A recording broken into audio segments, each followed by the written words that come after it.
की एक लोकाभिमुख सरकार, सर्व समाजाला सोबत घेऊन चालणारं सरकार हे महाराष्ट्राला पुढच्याही काळात पाहायला मिळेल.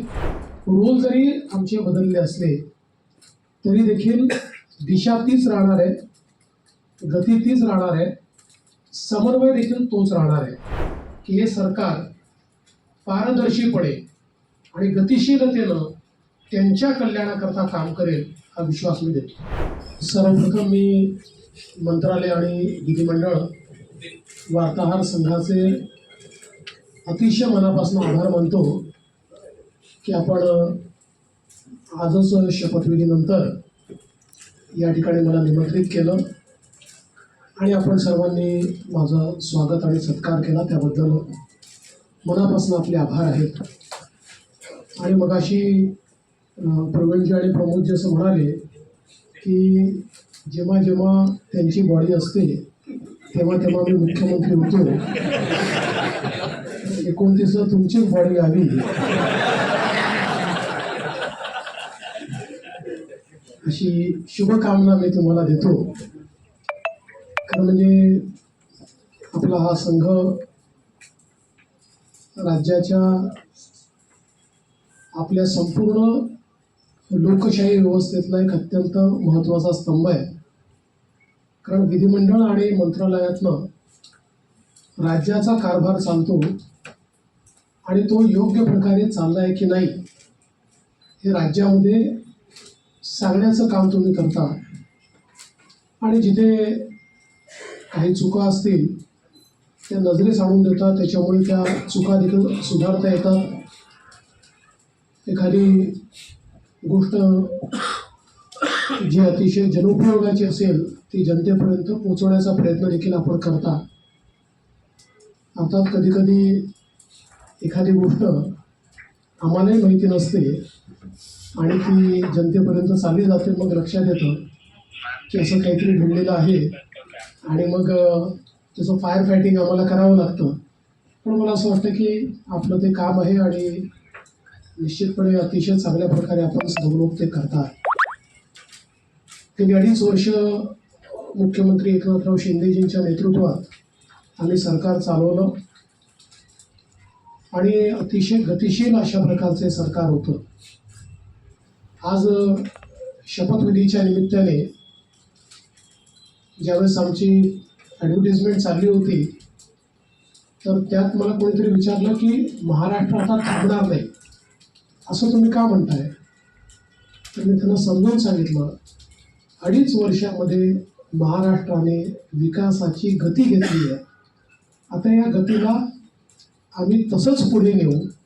आता महाराष्ट्र थांबणार नाही, त्या गतीनं प्रगतीकडे महाराष्ट्र जाईल.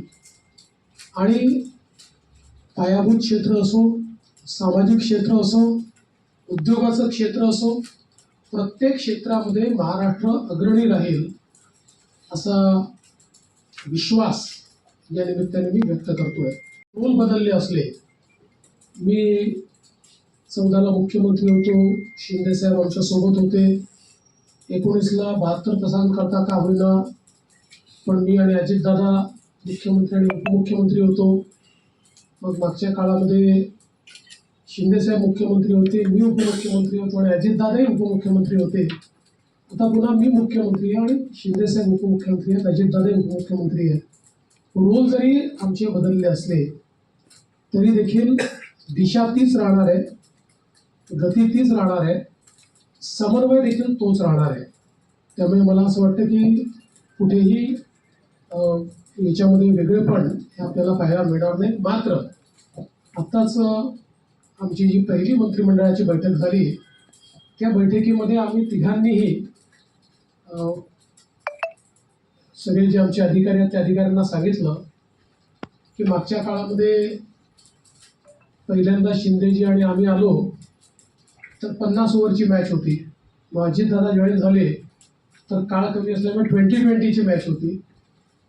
आता टेस्ट मॅच आहे, त्याच्यामुळे नीट योग्यपणे धोरणात्मक निर्णय घेत पुढची पायाभरणी योग्य प्रकारे करत आपल्याला राज्याला पुढे न्यायचं आहे.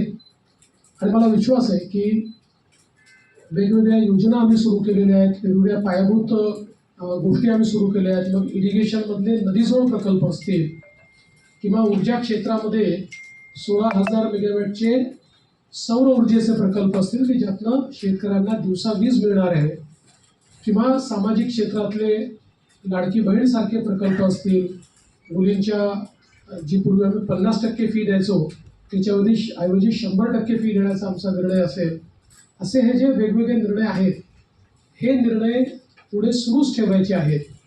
आणि आमचा प्रयत्न हा असणार आहे की आम्ही आमच्या वचननाम्यामध्ये, जाहीरनाम्यामध्ये जी जी आश्वासनं दिलेली आहेत ती आश्वासनं पूर्ण करण्याच्या दृष्टीनं पावलं आम्हाला उचलायची आहेत. आणि त्या दृष्टीनं पुढच्या काळामध्ये आम्ही निश्चितपणे योग्य वेळी योग्य निर्णय करून दिलेली सगळी आश्वासनं पूर्ण करण्याचा प्रयत्न करणार आहोत.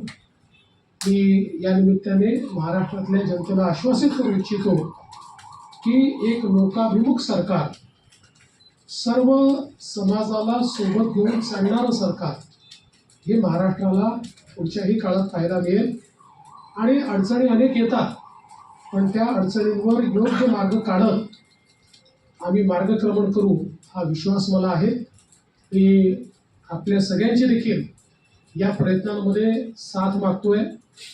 आपलं देखील एक प्रकारे सहकार्य या सगळ्या प्रयत्नामध्ये असावं अशा प्रकारची आपल्या सर्वांना विनंती करतो. आणि आपल्या माध्यमातून महाराष्ट्राच्या 14 कोटी जनतेला मी आश्वासित करू इच्छितो की हे सरकार पारदर्शीपणे आणि गतिशीलतेनं त्यांच्या कल्याणाकरता काम करेल हा विश्वास मी देतो.